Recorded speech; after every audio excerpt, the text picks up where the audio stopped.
Boa tarde a todos e a todas. É com muita tristeza que nós vimos aqui dar o nosso depoimento sobre o que aconteceu no Pinheirinho. Para nós, de São José dos Campos, que atuamos na área de preservação do direito à moradia, apesar de toda a experiência que a gente tem nessa área, o que aconteceu lá foi uma barbaridade nunca vista antes. Acho que não há precedentes na história do país sobre o que aconteceu lá. Mas para quem conhece São José dos Campos, a sua formação, a elite que domina a cidade, dá para entender o que aconteceu. Porque o Pinheirinho é só mais um capítulo de extermínio da pobreza numa cidade que quer se vender como uma cidade perfeita, sem problemas sociais, onde esconde a pobreza, onde mata a pobreza, onde elimina fisicamente a pobreza para que a pobreza não apareça e a cidade seja vendida como uma cidade perfeita. É uma cidade com um orçamento de 1 bilhão e 700 milhões de reais, que nos últimos anos, posso assegurar sem medo de errar, que nos últimos 5 anos teve sobra de caixa. O último ano foi em torno de 400 milhões de reais que não foram gastos. Daria para regularizar uns 4 pinheirinhos, dinheiro que não foram gastos, mas a opção política da cidade, dos seus governantes, é para a exclusão e para a exterminação da pobreza, exterminando o pobre e não acabando ou elevando suas condições sociais. Eu vou aqui rapidamente dar o meu testemunho do processo e de coisas que só eu vi e que é importante que todos saibam. Eu não vou fazer um histórico longo, porque todo mundo aqui com certeza está inteirado do assunto do Pinheirinho, mas a Defensoria Pública vem atuando desde a sua instalação em 2007, junto com as lideranças, a combativa liderança do movimento, a Associação de Moradores, dando em parceria jurídica com esses moradores, para que a gente possa dar assistência jurídica a eles. E nós tentamos, juridicamente, dentro das normas, dentro das leis do país, conseguir reverter essa situação, uma situação inusitada, onde várias mentiras são ditas e tidas como verdades. A primeira mentira é que a decisão ela era irreversível. É uma decisão liminar, depois de 8 anos, é uma liminar em reintegração de posse, que aí embute a segunda mentira, não tinha mais recursos, os recursos já foram julgados. Existem 2 recursos pendentes que o Tribunal de Justiça senta em cima e não julga. Tá? Para justamente não sair do seu âmbito de atribuição. Porque se o Tribunal de Justiça julgar, e esses recursos estão no Tribunal de Justiça já há bastante tempo, se o Tribunal de Justiça julgar, inaugura outra instância, que é o STJ, e eles perdem o controle da situação. Essa é a primeira mentira, que é passada, e é uma decisão irreversível, que não tinham o que fazer, é uma liminar. Outra mentira, essa liminar é o reavivamento de uma liminar de um juiz incompetente, o juiz da 18ª Vara, ele deferiu essa liminar, foi declarado incompetente, e quando voltou para a 6ª Vara Civil de São José dos Campos, isso em 2005, o juiz, que era o doutor Márcios, indeferiu a liminar. A liminar de reintegração em posse, é bom que se fala isso claramente, foi indeferida em 2005. O que quer dizer isso? Somente um fato novo, ou mesmo um pedido do autor, poderia revigorar. A juíza, sem pedido de ninguém, decidiu restaurar, rever a decisão dela, no primeiro, de forma atabalhoada. Na primeira, ela revigorou a decisão, isso está no processo, é público, qualquer um pode ler, tá? Ela revigorou a decisão do juiz incompetente, depois, quando questionaram, falou, não, eu não estou revigorando, não, me expressei mal. Eu estou reconsiderando a decisão e estou dando agora a liminar, depois de 8 anos. Outra mentira, a maior parte desse tempo, de 8 anos, foi em função de recursos da massa falida, não dos ocupantes. Quem demorou esse tempo todo na justiça, porque não se conformou com o indeferimento da liminar, foi a massa falida. Então é bom que se deixe isso bem claro, porque os recursos que os ocupantes entraram, que foi julgado pelo STJ, nós ganhamos todos. Tá?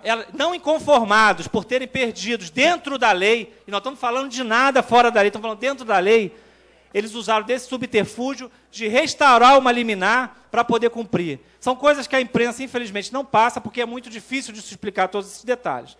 Mais ainda, tem uma decisão do juiz, uma decisão, e aí não é da Justiça Federal, é da Justiça Estadual, do Dr. Silvio Pinheiro, da primeira vara da Fazenda Pública, proibindo a demolição das casas.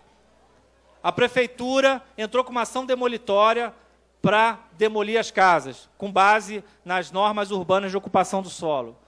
Essa ação foi julgada improcedente e determinou que a prefeitura não demolisse nenhuma casa. Mesmo com essa ordem, as casas foram demolidas às pressas. Nós temos a ordem da juíza Roberta, que foi revigorada pelo desembargador federal Cedenho, que determinava que a Polícia Militar, a Guarda Municipal e a Polícia Civil se abstivesse de participar da desocupação. E aí, só para terminar, eu não vou tomar muito tempo de vocês, muita gente querendo falar, mas eu vou contar uma coisa que só eu e o oficial de justiça presenciamos, para vocês verem o quão vergonhoso foi toda essa ação, quão ilegal, quão imoral. Né? No momento que a gente soube da desocupação, porque ninguém acreditava, era 6 horas da manhã, às 6h15 eu cheguei no local, me dirigi ao comandante da operação, fui recebido a balas, né, a bala de borracha, consegui não ser atingido. Eu e um grupo de 4 ou 5 moradores estavam no ponto de ônibus sem fazer nada, foram alvejados de maneira gratuita. Me dirigi ao Major Paulo para entregar a ele a ordem da Justiça Federal. Ele rindo numa satisfação, quase em transe naquela situação, falou: o senhor não é oficial de justiça, eu não vou receber a sua ordem. O senhor traga o oficial de justiça. Eu pedi para falar com o Coronel Messias. Ele falou: o Coronel Messias está de helicóptero, se o senhor conseguir alcançar ele, o senhor pode dar a ordem para ele. Eu falei: quem é um comandante em terra? Sou eu. Eu falei: eu vim aqui para lhe entregar uma ordem de um desembargador federal suspendendo a operação. Ele falou: não vou receber porque o senhor não é oficial de justiça. Corri para a Justiça Federal, às 7 horas tinha um oficial de justiça lá com a gente, né? E aí o juiz da Justiça Federal não quis que aquele oficial, porque era um oficial que não era oficial plantonista, levasse a ordem. Isso não tem detalhes e tal. Às 9 horas chegou o oficial de justiça plantonista, a operação já em andamento. O juiz determinou que fosse suspensa a operação. Determinou, expediu um mandado e entregou ao oficial de justiça. Nós acompanhamos, eu, Toninho, estava comigo, né? Fomos direto para o local de operação procurar o comandante, o Coronel Messias. Fomos recebidos a bala novamente, mesmo nos identificando com as nossas credenciais, oficial de justiça, com a carteira dela de oficial de justiça, fomos recebidos a bala. Conseguimos furar o cerco, fomos aonde estava o Coronel Messias, e lá eu presenciei uma cena que eu jamais imaginei ver na minha vida. Jamais imaginei. Primeiro, que o mandado entregue pelo oficial de justiça foi pego por um juiz, pelo juiz assessor da presidência. Imediatamente eu intervi e falei: esse mandado se dirige ao comandante da Polícia Militar e deve ser entregue ao comandante da Polícia Militar. O senhor, por favor, entregue o mandado para ele. A oficial pegou da mão dele e entregou na mão do Coronel Messias. E o Coronel Messias, visivelmente abalado, tremendo, recebeu ordens do juiz para escrever o que ele tinha que dizer no mandado. Escreva aí, comandante, que o senhor não vai cumprir a ordem. E assim ele fez, a letra até trêmula, se vocês verem no mandado, está documentado. E ele se submeteu a essa ordem, né, de um juiz que não tem nada a ver com o processo. O juiz não tem nada a ver com o processo, ou seja, a gente violou todas as normas que eu conheço, desde que eu entrei na faculdade de Direito, que é o princípio do juiz natural. Né. Ele estava lá fazendo o quê? Né? Rodrigo Capês. Tá? Estava lá em nome da presidência do tribunal, quando era uma ordem de juiz de 1º grau. Então, vergonhoso. Eu, sinceramente, me envergonho da justiça que eu tenho. Por quê? Porque nós ganhamos e não levamos. Só para terminar, existe uma ordem, porque se faz uma grande confusão, existe uma ordem de um desembargador federal que está valendo. Não foi cassada, não foi nem objeto de recurso. O conflito de competência que foi julgado pelo STJ foi numa medida cautelar da AGU, da União, que não tem nada a ver com a medida cautelar que foi proposta pela Associação de Moradores. Então, assim, na verdade, o que a gente está passando para a população é que não existe lei em São Paulo, né? Não existe lei nesse país, cada um faz o que quer, é só ter força para cumprir o que quer. É isso que eles estão passando, é isso que eles estão passando para as crianças, é isso que eles estão passando para os estudantes de direito, né?